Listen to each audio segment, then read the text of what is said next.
Gotcha. Welcome to the European Soccer Show. With me, as ever, is the delectable Leo. Leo, how are you? Hey Daniel, how are you? I'm great. Oh, I'm pretty good, thank you. What was your favourite moment of the week in football? Was it by any chance Lyon? By any chance? Maybe. Ah, that's cool. That's got such coincidence because my favorite bit of the week was when I stopped watching my team. Okay, so for everybody joining us, make sure if you're on the live stream, feel free to leave a comment. We may well read it out. We may well answer anything. It may well become quite a key point of the show, which has happened before. But yes, we'll kick things off as we often do with the Premier League. And my goodness. This was a juicy, rich, deep burger of a Premier League. Oh no, I was meant to do the headlines. The headlines of each league. Well, the headline in the English Premier League, that juicy burger, the main patty, that was Manchester City and Arsenal. And suddenly the title is no longer in Arsenal's control as Manchester City defeated them to narrow the gap to just 3 points. In Spain, there was no football apart from one match, but we'll come to that. In Italy, well, the small hint of a title race is over once again, but the chase for those European places is really getting quite spicy. Speaking of spicy, in Germany, does that work? No. But talk about title challenges. Well, the title is officially over in Germany as Bayern secure their 35th Bundesliga title and their 13th in 14 years. And over in France, as one title race ends, another begins again as Paris Saint-Germain lose at home to the mighty Lyon that Leo was watching and is so overjoyed with. And elsewhere, Lens winning to narrow the gap to just 1 point. If only the game between those two wasn't postponed. Ooh, damn you, French FA. Anyway, yes, Yeah. we will go now back to England. And of course, the big headline news was Manchester City 2, Arsenal 1. Ironically, let's talk about Arsenal because ironically, this was their best performance in 6 weeks. I mean, like they may have lost, but they probably didn't deserve to lose, did they? Yeah, I totally agree with you.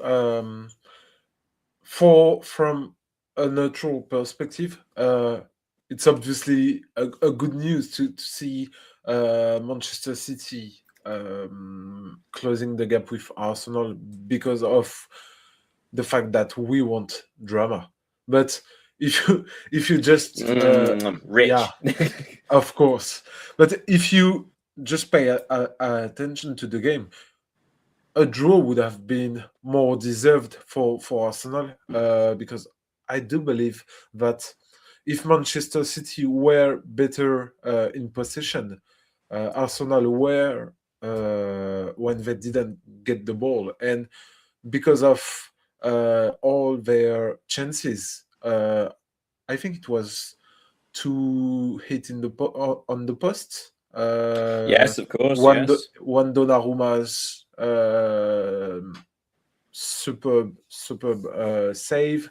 They had the clearest chances, Arsenal, Yeah, and we should probably they say as couldn't. well, like the first two goals were quite unusual, weren't they? First of all, Ryan Cherky, wonderful goal, but not Yeah. necessarily the best goal of the weekend. More on that later. But like a wonderful world-class goal, and then Arsenal's equaliser came through a goalkeeping error. So actually, two sort of things that you can't really plan for or prepare for. It's just one of the sort of thing that you get in elite football, where Yeah. an elite level goal and elite players forcing a mistake from a goalkeeper. So it wasn't as if it was like the tactical battle; it was moments, right? Yeah, it was because I think they.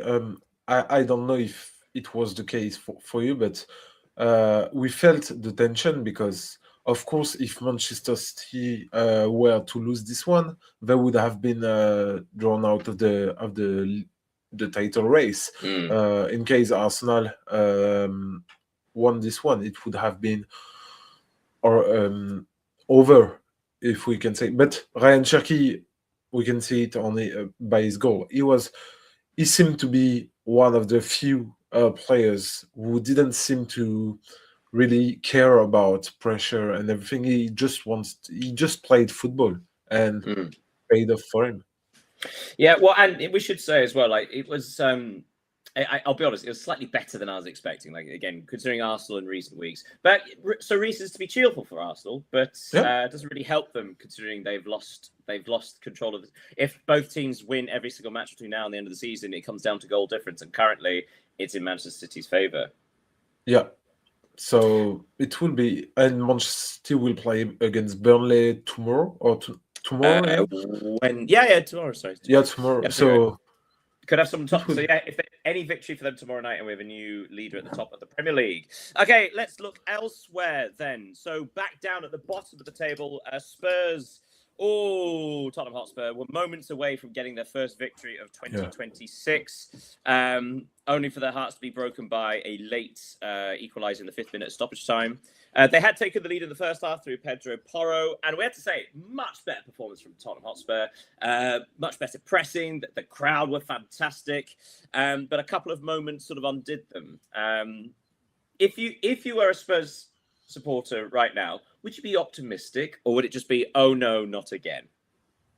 I would be oh no, not again. Obviously, no, but if we are being honest, it's really difficult to find any real cause for hope for Tottenham, because even when you think they are going to win, they are better, they are showing progress in the way they play.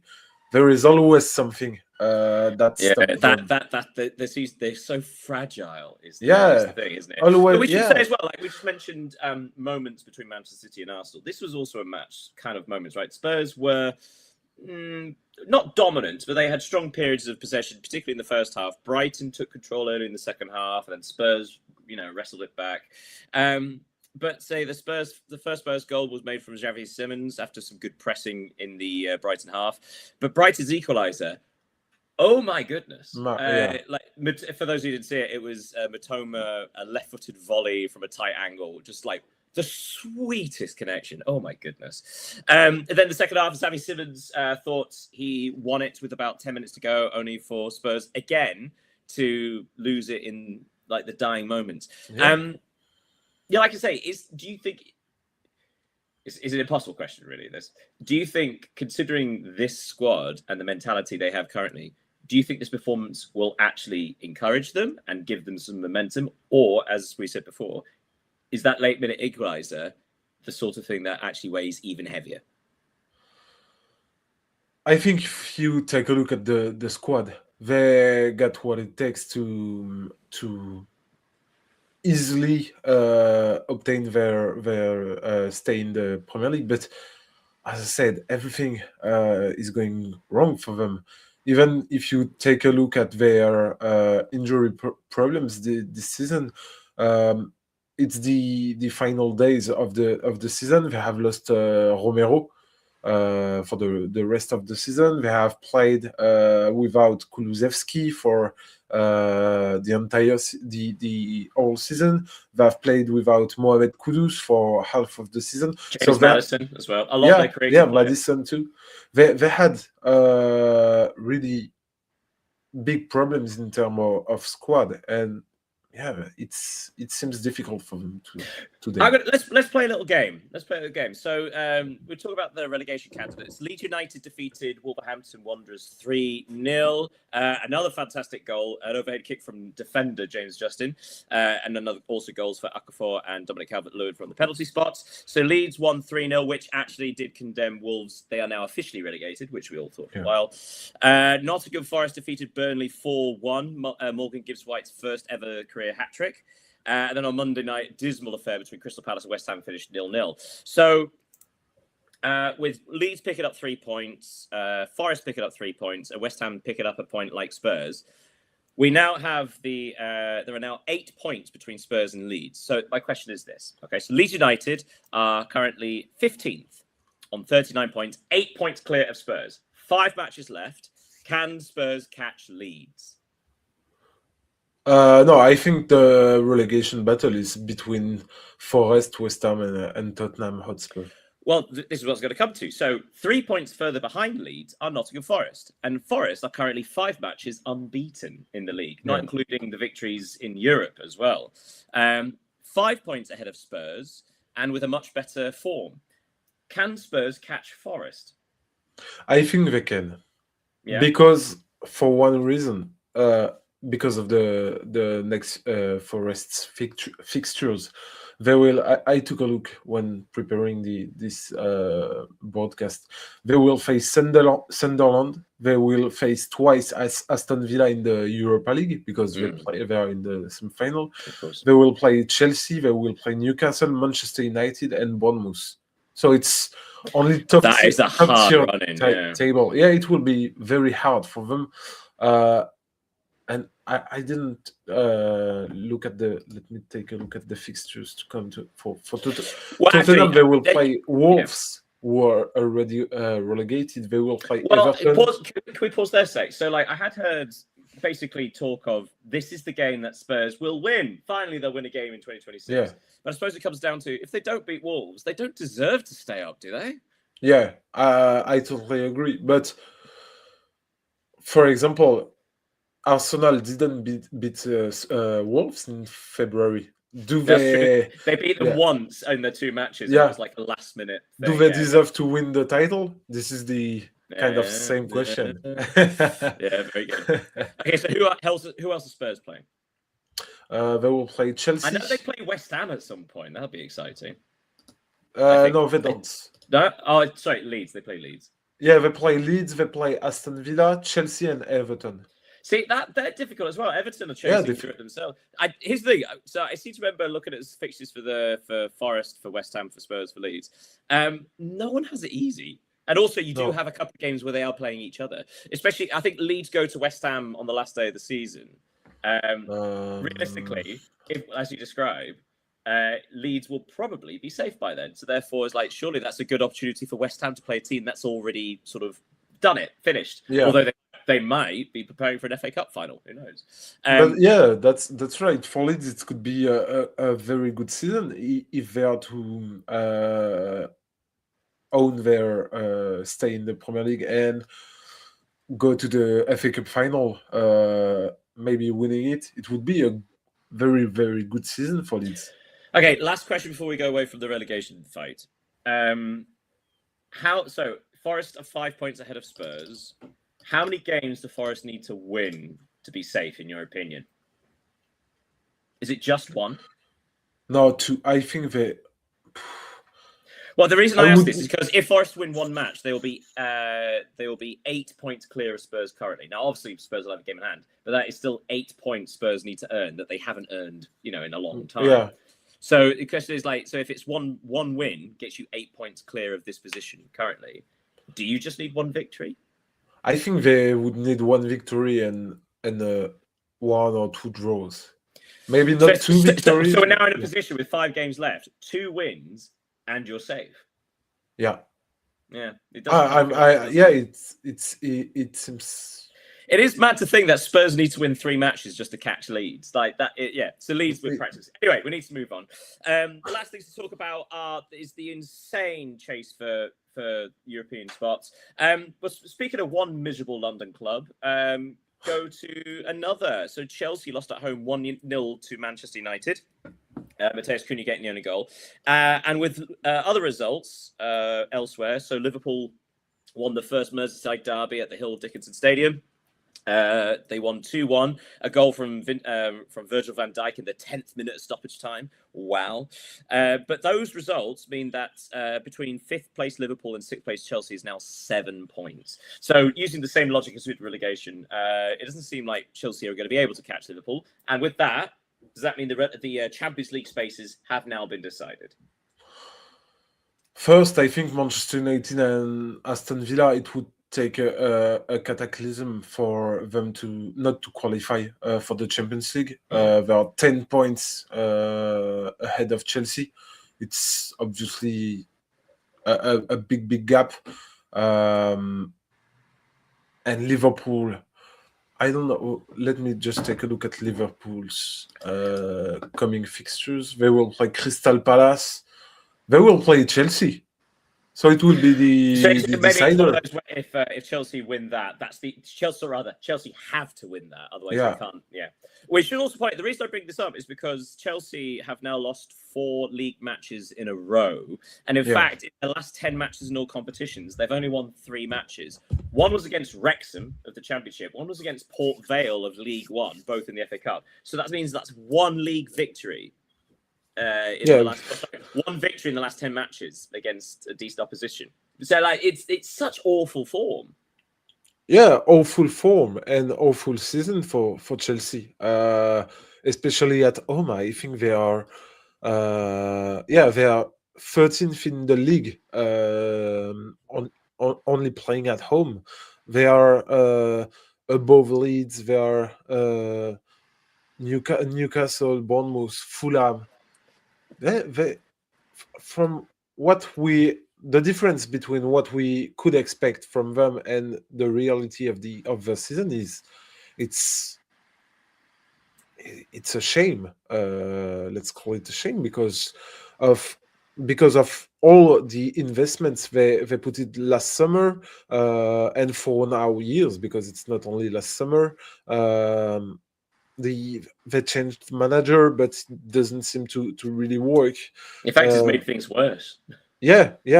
It was starting well with Rosenior. I don't know, they won 5-6 games maybe in a row, or maybe 5 and a draw. But now there are 5 games, 5.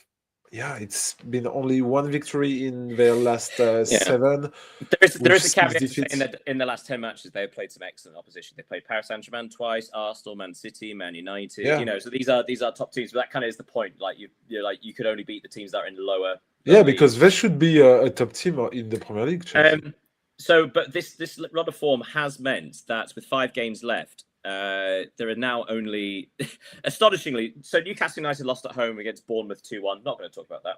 But Newcastle are now in 14th place, and they are still 6 points behind 6th place. So even at this stage, if you can manage to squeeze 3 wins in a row, you are back in contention. Yeah. So Chelsea are on 48, Brentford 48, Bournemouth 48, Brighton 47, Everton 47, Sunderland 46, Fulham 45. So all of these clubs with 5 matches left, if any of them get any good form, they could still, and Chelsea can drop out of Europe entirely. Yeah. Look at Brentford. They have drawn for 5 games in a row now. Imagine just having recorded 2 wins in this period. They could fight with Liverpool for the Champions League, for example. So, yeah, it's really it will really be a tough battle till the end.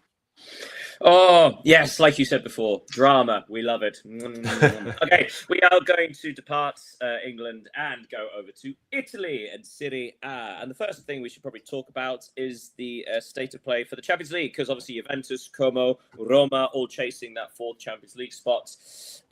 Real shock results. So Friday night saw the teams going into the Coppa Italia semi-final play first. So Inter hosted Cagliari, and they won 3-0. Goals from Marcus Thuram, Barella, and Zielinski. But Como went to Sassuolo and lost 2-1. And then on Sunday, Juventus defeated Bologna 2-0, which means that Juventus are now 5 points clear of Como. From 4th to 5th place. Como, no wins in 3. It feels like they've come a bit undone. Como undone. They are dropping points at the worst possible time of the season. But against Sassuolo, it wasn't undeserved, because Sassuolo played a great game. Cesc Fabregas said it after the game. Now, for them, the Champions League is slipping away. But if you took at their schedule, it looks fairly manageable. To be honest, they will play against Verona. I think they will play against weaker opposition. They will play Parma, Cremonese, so teams fighting for to stay up. So Champions League football is slipping away, but it's not already off for them. Yeah, It might be one of those things like a blessing in disguise. Perhaps like we've loved the story of Como this season, but it does feel like this kind of highlights the fact that they do not have a squad for the Champions League. It does feel like if they did go to the Champions League, they would really struggle to compete on several fronts at the same time, which is perhaps like, say, a conference league run would not quite have the same intense effect on. Yeah, but let's not forget that it's a young team still. Some players will depart Como this summer. I can only think about Nico Paz, for example, who is set to go to Real Madrid or somewhere else. But they will need to keep structuring their team, and let's see also what is going to be for Cesc Fabregas, because are we sure he will stay at Como and keep working with them? Yeah, it's a good question. By the way, I'm sorry to do this. I had lost the opportunity to sign off on the Premier League. I forgot to say the last two results, if you don't mind me going back. We did even mention the game of the weekend, which was Aston Villa 4, Sunderland 3. So if people haven't seen the highlights for that, do. Very fun, wonderful result. And then the exact opposite of that was the first match of the weekend. Brentford 0, Fulham 0, which was so bad. And I have a beautiful stat for you, if you'd like it, which was, it was tweeted afterwards about the most successful dribbles by a player in the match. Do you want to guess who it was? You won't get it. Kevin Kelleher, the goalkeeper for Brentford, most successful dribbles with 1. Okay. Yeah, sorry. I thought I'd just like emphasize that. Anyway, sorry, back to Italy. Sorry, that was a quick stopover back in London. Back we come over to Italy. So yes, but with that, and Juventus winning 2-0 at Bologna, Juventus now take control. And as well, Juventus's form is fantastic. 5 wins in 6. Like I say, the gap to Como and Roma, 5 points, with Roma drawing 1-1 against Atalanta at home. Not the worst result, but also does mean the gap to Champions League football is growing. It does feel like this is now Juventus's to lose, right? It seems like they've sort of ironed out the issues that were plaguing them a bit about 6 weeks ago. But now there's real power in how they attack. Yeah. And they have been on a strong run since February now.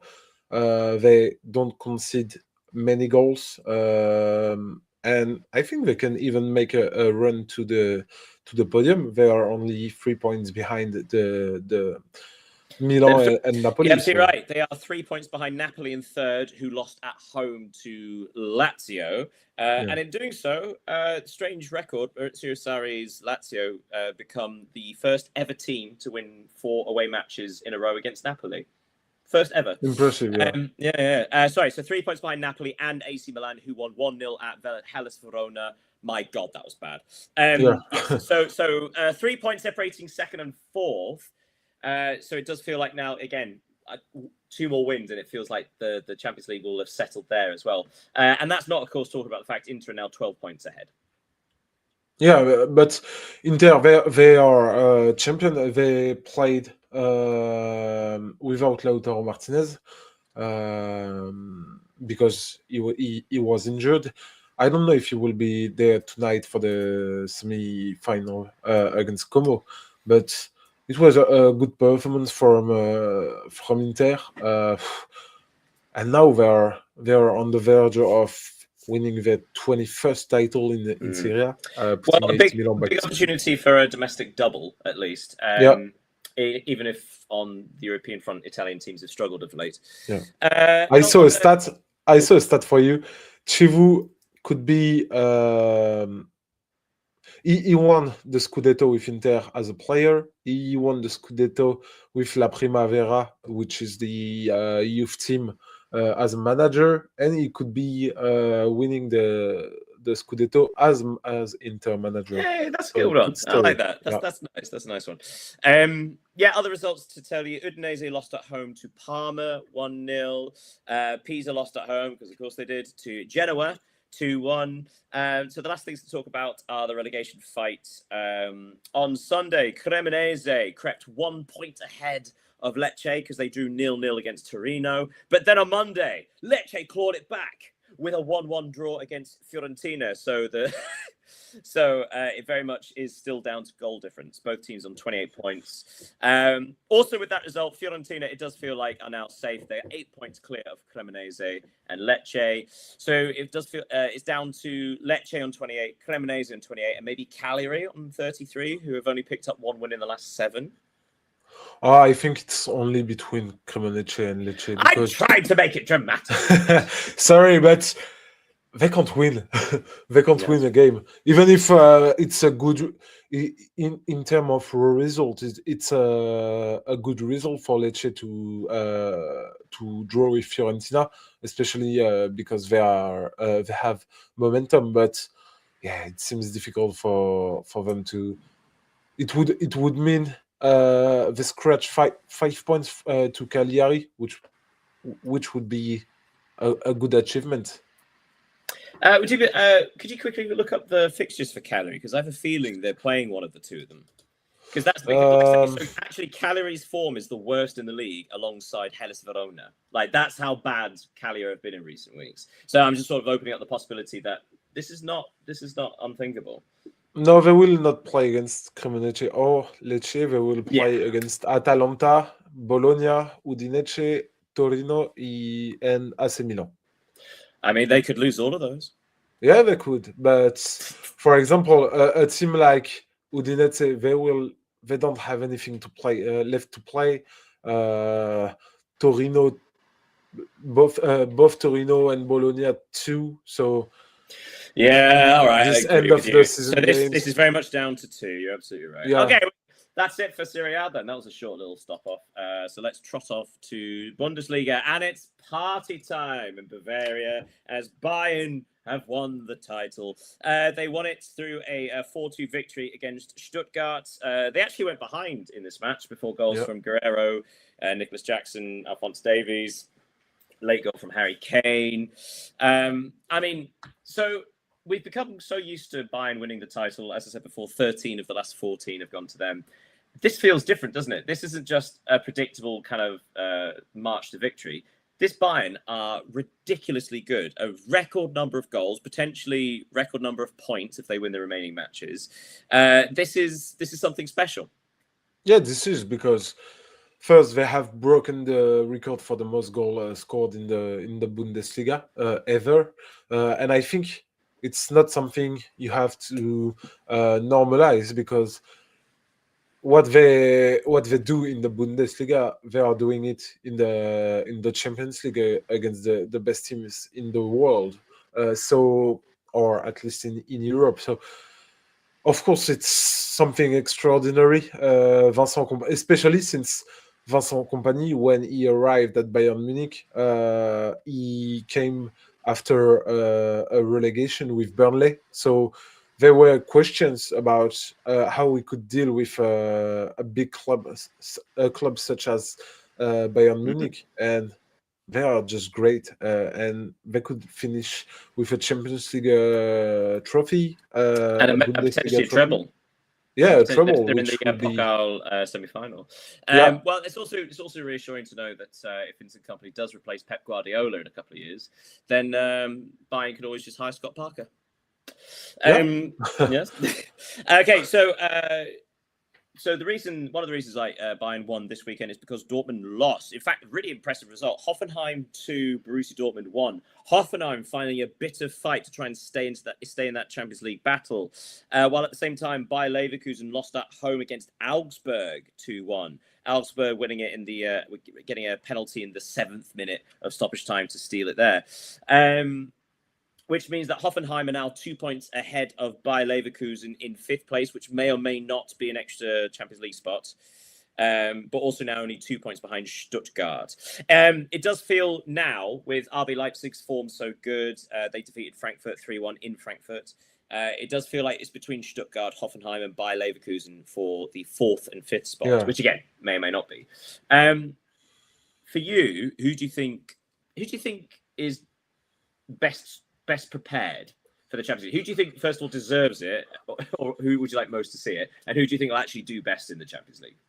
I think it will stay as it is for now because Hoffenheim, even if they pulled off a surprise win against Dortmund, I don't think anyone really expected them to beat Dortmund, except of course Hoffenheim fans. But Stuttgart, they have the experience of this end of the season. They have played in the Champions League last season. They know what it takes to do so. Leverkusen, they are 4 points behind Champions League spot, and Hoffenheim, it the lack of experience and their recent results with the draws and defeats, it could cost them the place. Well, you say that. So I did highlight the fact that in the last 6 games, Stuttgart have won 10 points, Hoffenheim have won 8, and Bayer Leverkusen have won 9. So it's actually still very, very similar, despite Hoffenheim's turn of results. I think the issue being for Hoffenheim, being that because it's such a physical style of play, having to play European matches as well as league matches, it does feel like it feels like they've run out of steam now. But imagine having an extra 8-10 matches on top of that. It does feel like maybe not the best suited for especially Champions League football. Yeah, of course, because it's not a team, a club with financial, the biggest financial power in the Bundesliga. So it could be difficult, but what after that, whatever, you are playing Champions League football. It's but much like Como in a way, wonderful that they're actually challenging for a European spot, and it is well deserved. There's no doubt about that. They've been fantastic this season, but it's just a question of can they sprint to the end as opposed to sort of stumble over the line like Arsenal are trying to do. But I'm pretty sure if they qualify for only European football, because they will, it's already a good season for them. You make a very good point. They are guaranteed European football, which is fantastic. Going towards the bottom of the table, a couple of very fun results. First of all, Union Berlin 1, Wolfsburg 2. Wolfsburg finally getting a victory. Somehow, this was Marie-Louise Etter's first game in charge of Union Berlin, and she saw her side register 5 times the amount of shots, 5 times the XG. I've actually got it here. They registered 2.5 XG to Wolfsburg 0.5. And yet, Wolfsburg won 2-1. So for her personally, and Union Berlin, just one of those games, sadly. But Wolfsburg, how badly they needed this. Oh, they really, and they didn't really deserve this win because Union Berlin played well. But the fact is that they took advantage of St. Pauli's draw. And the best thing to come is that... Good point. On Friday, St. Pauli drew 1-1 against Köln. Yeah. So Köln are now 5 points clear. Remain 5 points clear of St. Pauli with only 4 matches left. But St. Pauli currently 2 points ahead of Wolfsburg and 5 points behind the next team. So it does feel now it's between St. Pauli and Wolfsburg to see who gets relegated and who is in the relegation playoff. Yeah, and what will be interesting to watch is that St. Pauli and Wolfsburg will face each other on the final match day of the season. Yes, I have that down. Damn you. I was about to say that. I know. So yes, you're absolutely right. Wolfsburg at St. Pauli on the last day of the season. And gosh, that's dramatic. It could prove dramatic. Well, hopefully there'll still be something to play for. We're also, if you're wondering, we haven't mentioned Werder Bremen yet because they defeated Hamburg 3-1 at home, which means that above St. Pauli are Werder Bremen, Hamburg, Borussia Mönchengladbach, and Köln, all of whom have 31 points. So if St. Pauli can get a couple of victories, maybe they can reel one of those teams in. But it doesn't quite feel like it, does it? It feels like St. Pauli, that momentum they developed at the start of the calendar year, it feels like now it's kind of evened out, and it might be too much of a stretch. At this point, it's just most important to stay above the other two. Yeah, and they have so much trouble to score. It's impossible to win games. They have in 30 games this season, they have only scored 26 goals, so it's impossible to win games without scoring. So you say that, but Syria. Yeah, of course. Other results to tell you about. Freiburg defeated bottom of the table Heidenheim 2-1 to maintain their push for potential extra European spots. And Borussia Mönchengladbach drew 1-1 against Mainz. Mainz finding an 8th minute stoppage time equaliser through a penalty. Right, we shall park that there. And let's go over to Ligue 1, I think, rather than Spain, because Spain has just won the cup. So Ligue 1. And also drama. More drama. Fantastic drama. Well, just the second we thought it was over, they pulled it back in. Paris Saint-Germain losing to allow Lens to close the gap and maintain the title challenge. Paris Saint-Germain 1, Lyon 2. So first of all, wonderful result for Lyon, who now have 2 victories back-to-back, and it seems like they're sorting their stuff out.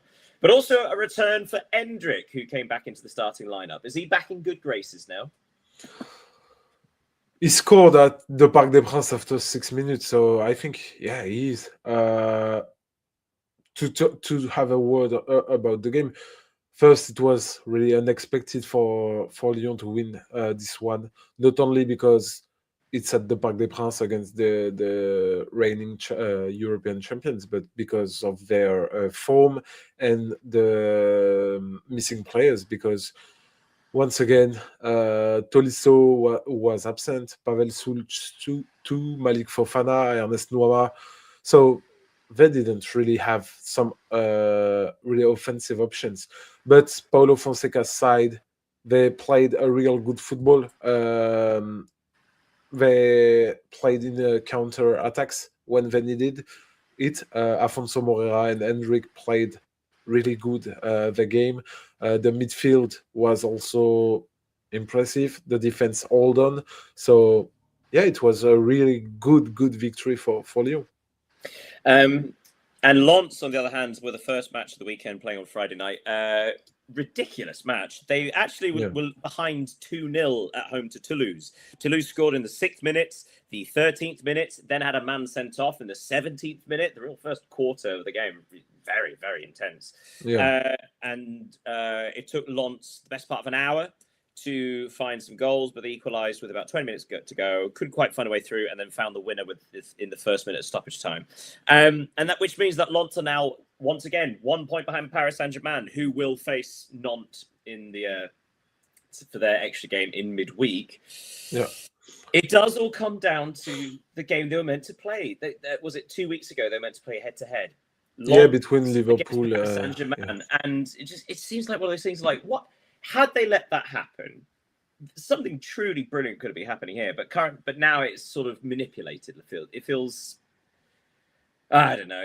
I feel slightly cheated, and I'm not even French. Yeah, we didn't want this game to be postponed, of course, because of the equity of the league.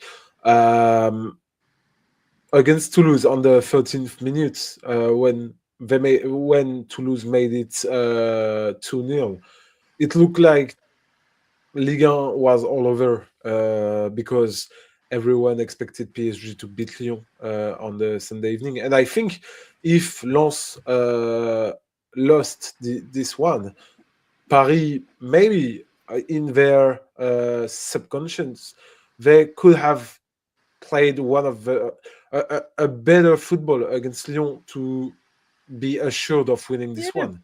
Maybe. So it changed everything. And yeah, the race is still on, even if it will obviously prove difficult for Lens to being crowned Ligue 1 title. Yeah, you do wonder if the league are going to allow Paris Saint-Germain to postpone the match between the Bayern Munich games for the semi-final. Yeah. Elsewhere, let's talk about the Champions League, because Lyon's victory against Paris Saint-Germain lifted them back into the Champions League places. They're now third. Reason being that, first of all, Lille could only draw against Nice 0-0 at home, or again, another bad one, only 3 shots on target combined.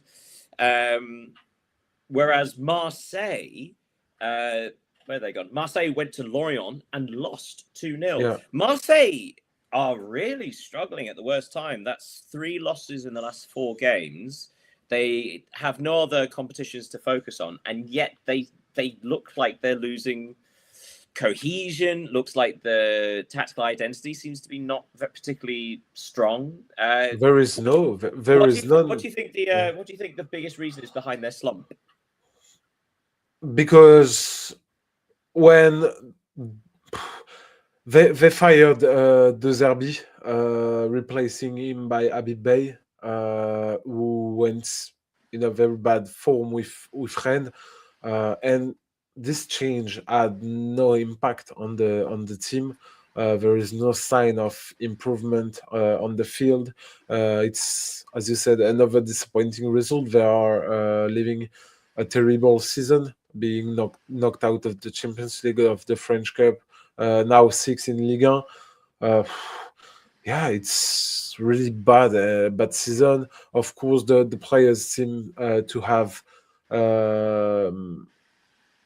resigned on the pitch, so they have an easy calendar, a quite easy calendar. But so to jump in, but also rather than the other teams they're competing against for Champions League football, Marseille are a team that kind of have to have Champions League football. The others, sorry, maybe not Lyon, but Lille, Rennes, Monaco, these are teams that don't have to have Champions League football every single year. They don't quite have the same level of expectation, whereas yeah, Monaco and their fan base do. This would be quite not an entire failure, but a real drop off, considering they were in the title race, considering how many goals they were scoring, and it seems to all fallen apart in the last 5-6 weeks, basically since De Zerbi left. Yeah, and because of the squad, they spent a lot of money. They bring some good players. Some good players didn't live up to the expectation. For example, Benjamin Pavard has been terrible since this season. Some of these players who should pull Marseille up, they failed to do so, and it's a shame for them too. Well, whilst Habib Bey is having a terrible time at Monaco, his old club Rennes are on an absolute tear. They've since he left. That's now this particular run. They've won 3 matches in a row and are up to 5th place. So you've got Lyon in 3rd, 54, Lille on 54. They have they drew their last match, but they had won 4 in a bounce. So undefeated in 5, good form. 1 point behind those two is Rennes on 53. 1 point behind them is Marseille on 52, and then Monaco on 50. They could only draw at home against Auxerre. Auxerre were winning 2-0 in that game before Monaco drew it back. Who do you think, in your opinion, is actually going to do this? So obviously 3rd place will be Champions League, 4th will be a Champions League playoff spot. All right, let's do it this way. Who do you think is going to miss out? Because 3 of those teams of the 5 will miss out on Champions League football. Who do you think it is? I think Lyon will miss Champions League football. They have a tough schedule. They will face Lens, they will face Rennes. Difficult games. I think Lille will make it.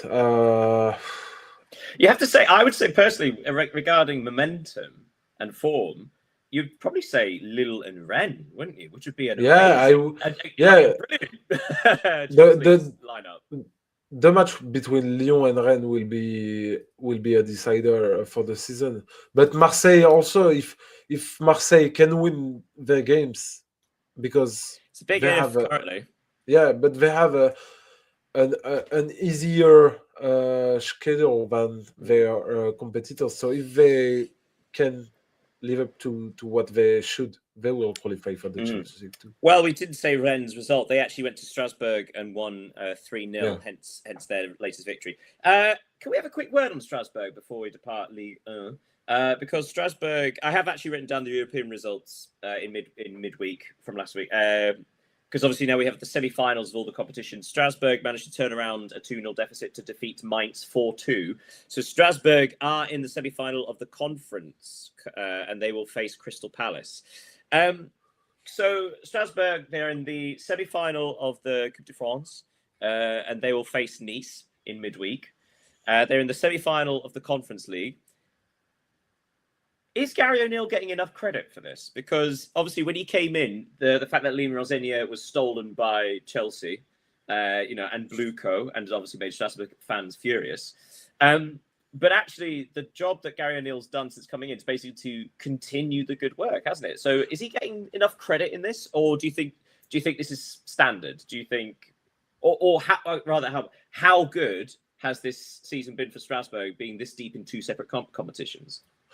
Yeah, they are having a very good season. Now they have clearly given up on the league to focus on the Coupe de France and the Conference League because they could have a double at the end of the season. Against Rennes, they fielded a young team, and it was not surprising that they lost currently. So now they have the chance of winning a cup, two cups. So it would be historical for Strasbourg if they are to win a European Cup, and for France because. Absolutely, but then, so like I say, what's the vibe in France regarding Gary O'Neill? Because obviously, when he was hired, it was a little bit underwhelming, as his appointments often have been, even in England. But he seems to have done a pretty good job, no? Yeah, he has.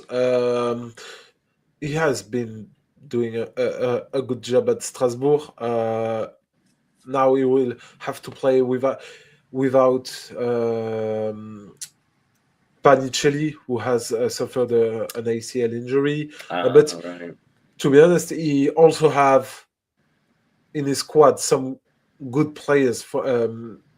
If we take the example of Julio Enciso, who has experience of the Premier League, Valentin Barco, he has a lot of good players, Premier League players, because a lot of loanee from Chelsea or English football. So I wouldn't say they know what he asks them, but I think the football he tries to implement at Strasbourg with this kind of players, it helps to have results. Fair enough. Okay, the other results to look at: Angers drew 1-1 against Le Havre. Metz lost at home 3-1 to Paris FC. And the other match to note was Nantes drew against. Oh, sorry, not Nantes drew with Brest 1-1. But Auxerre, their draw at Monaco means that they are still 4 points behind Nice. I'm trying to make up some kind of like a relegation battle. 4 points behind Nice, but I did see that Auxerre are hosting Nice on the penultimate weekend of the season. So maybe pull Nice. But Nice have been so bad. Yeah, and yet they're in the Coupe de France semi-final. Right, let's say adieu. Au revoir, France, and we are going to go to Spain. It's only one match to cover, and it was the final of the Copa del Rey, Atletico Madrid against Real Sociedad. And I'll tell you the result in case you probably already know. The final score was 2-2, and it went to penalties, and Real Sociedad came out the victors. So a wonderful result for Sociedad. But also, what a fantastic turnaround of their season. They've had 3 separate managers. They were relegation candidates until about 3 months ago. And yet now they're on, I was about to say on the verge of Europe, that they are in Europe because of this victory. But a trophy win, which is fantastic. It shows real credit to the attitude of the players that they've been able to turn this season around to such an extreme. Yeah, it's it's only their 4th Copa del Rey victory in history.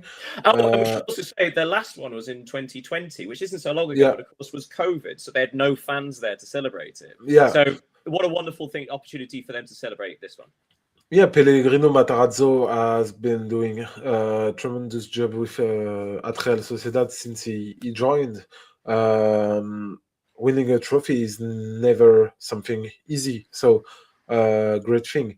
But for Atletico Madrid, it's once again disappointing because they were really underwhelming, weren't they? It almost felt like they hadn't shown up. They didn't turn up. It's like the intensity they showed in the Champions League would drained it entirely out of them.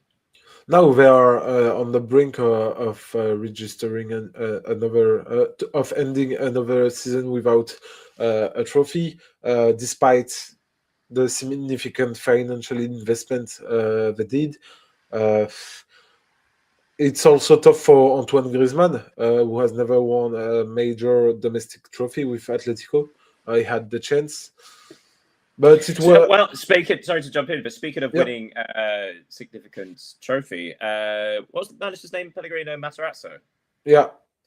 He becomes the first US-born manager ever to win a title in the top 5 European leagues. Bravo. Yeah, bravo! First Bravo. US-born Yeah, ever to do that. That's kind of amazing, actually. Now I think about it. yeah, it is. So yes, as wonderful it is that Real Sociedad, underwhelming and disappointing for Atletico. Sociedad actually took the lead in the first minute from I can never say this guy's name, Bananetia. Barrenechea, yeah. In the first minute before Adamola Lookman equalised for Atletico, who's been a wonderful signing for them Yeah. since joining in January. Then Oyarzabal gave Sociedad the lead again in the first minute of stoppage time through a penalty before Julian Alvarez equalised, forced extra time. And in the penalty shootout, it kind of sets the tone, doesn't it? Because Atletico missed their first 2 kicks, and it was Sorloth and Julian Alvarez. So the big names, the big players, and actually they didn't take their moment. That kind of summed up their entire performance, didn't it? Yeah, but Julian Alvarez scored a screamer during the game, the equalizer on the. But the good story was that Unai Marrero, so Real Sociedad's goalkeeper, he only has played about 20 We should say, professional games they're both the in career. reserve keepers, aren't they? They're both the backup Yeah. goalkeepers. Yeah. So it was a good story, but Real Sociedad really deserved this win. Absolutely. And Good for them. Congratulations, Real Sociedad fans, partying in the streets of, is it Santander, Real San Sebastian? San Sebastian. Yeah. Well, what a place that is. Well, yeah, massive congratulations. Speaking of cup competitions, things to watch out for in midweek. As we said before, in Italy, it's the semi-finals of the Coppa Italia. In Germany, it's the semi-finals of the Pokal. In France, it's the semi-finals of the Coupe de France. So yeah, lots of knockout domestic cup competitions this week. We should finish the roundup of the leagues there, I think. What the 3 things we may have missed? What might we have missed from you, Leo? Oh, I have only one this week. Is that Lionel Messi? He has acquired the Spanish club UE Cornellà, who are playing in the 3rd division in Spain. So it's something big because he already owns parts in a lot of clubs, including Inter Miami, where he's playing.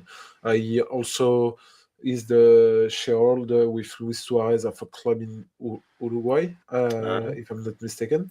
So well, let's just hope he remembers to pay his tax this time. Yeah, but it's it's interesting to see him invest in some clubs.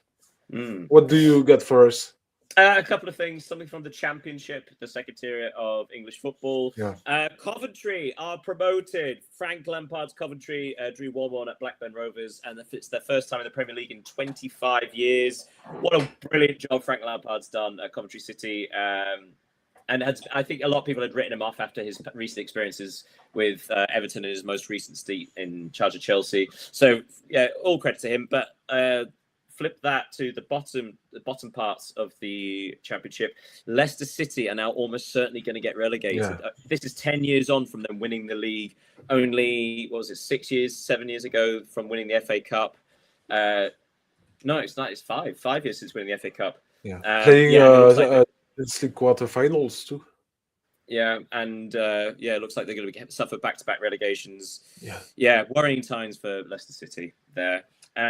Elsewhere, something to tell you about Scoopy Watch, if you're interested.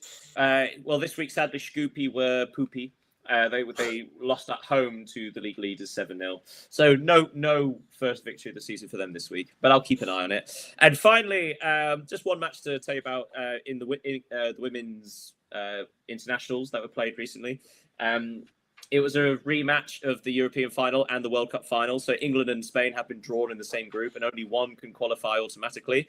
And England defeated Spain 1-0 in England. So England take control of the qualifying group.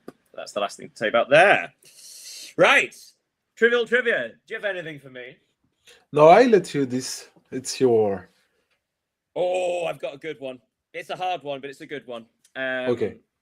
Okay, so here's your question. I want you to name me the top goal-scoring Englishman, Frenchman, Spaniard, Italian, and German in each of those 5 leagues. So in England, who's the top-scoring English player? In France, who's this? We'll start with Italy. Actually, no, it's the highest one. In France, who is the top goal-scoring Frenchman? Joaquin Panicelli with 16 goals, no? Who, sorry? Joaquin Panicelli. No, In not Panicelli. in Ligue 1 or in French? No, Ligue 1. Oh.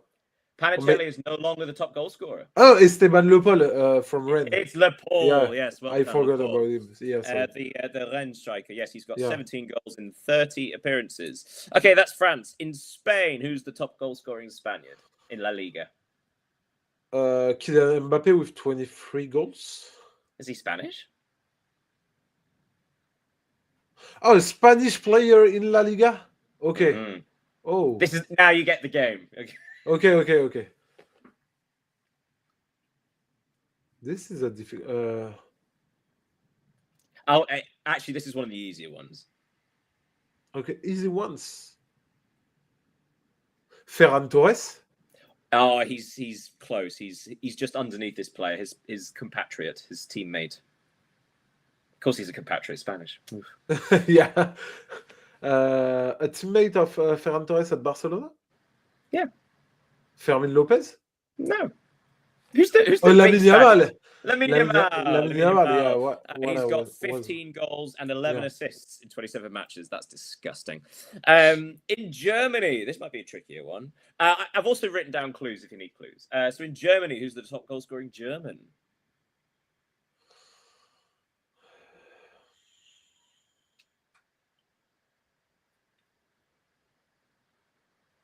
It is the striker. Yeah.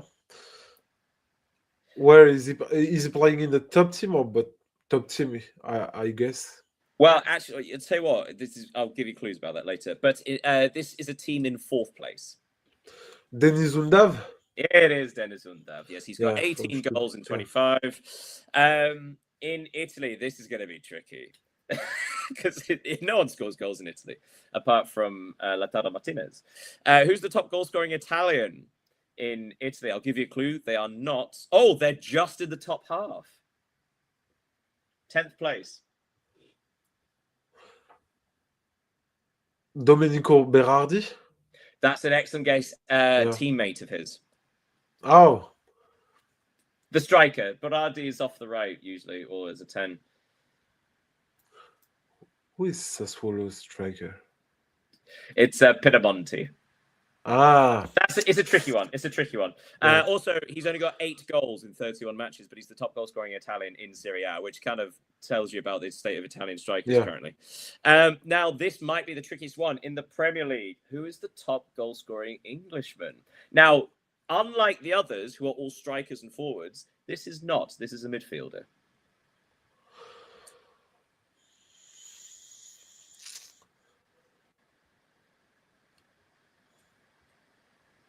This is a good one. I thought you'd like it. Also, he plays for a team in a relegation battle, which makes this achievement even more impressive. Oh, wait. Isn't it a Leeds player? It is not Dominic Calvert-Lewin. Relegation Or Leeds, any Leeds player. Okay. But he's a striker anyways. Yeah, not a striker or a forward. Jarrod Bowen he's considered as a forward. Excellent. No, yeah, he'd be a forward, but excellent guess. No, not him. Oh.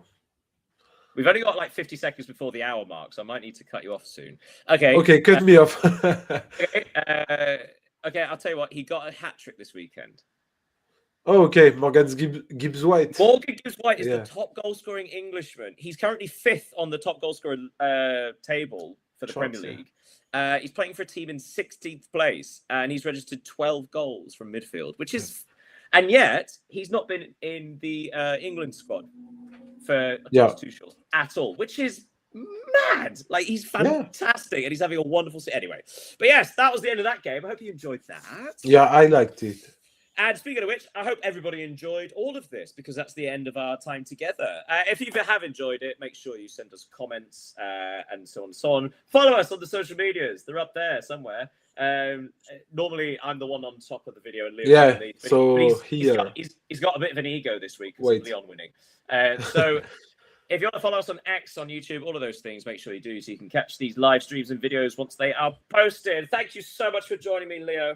Thank you, Daniel. Wish you a good evening. Thank you for everyone who have watched this show, and see you next week. We will see you next week, where we will discuss all the finalists of the domestic cup competitions. We've got a whole midweek of La Liga to cover, as well as the weekend fixtures. Oh, it's going to be jam-packed. Until then, have a great week, everybody. Ta-ra. Goodbye.